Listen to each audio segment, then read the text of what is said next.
People will laugh at you, underestimate you, call you a fool. Let them. Because while they're busy judging, you're busy thinking, planning, moving in silence. What they don't realize is, the biggest fools in history were actually the greatest minds. Think about it.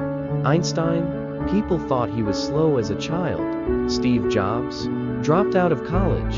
Elon Musk, they laughed at his ideas. The world mistook their madness for stupidity. But behind that so-called foolishness was a mind sharper than anyone could imagine. See, when people think you're a fool, they lower their guard. They reveal their real thoughts. They overlook you. And that's your greatest advantage. While they're distracted by your act, you're making moves, quietly, strategically, thinking 10 steps ahead. Most people try too hard to prove they're smart.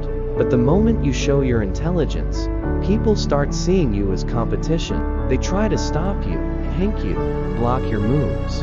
But when they think you're not a threat, that's when you win. A genius doesn't need to be the loudest person in the room. They don't argue, they don't boast, they observe. They absorb information.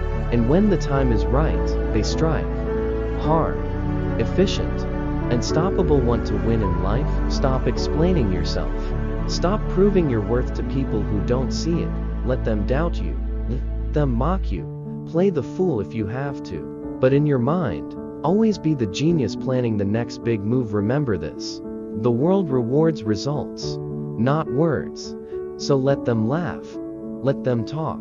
Because while they do, you're getting stronger, smarter, and closer to your goals. And when you finally reveal your success, the joke's on them. If this message hit you, hit that like button, drop a comment if you've ever been underestimated, and share this with someone who needs to hear it. Stay focused, stay hungry, and keep moving in silence.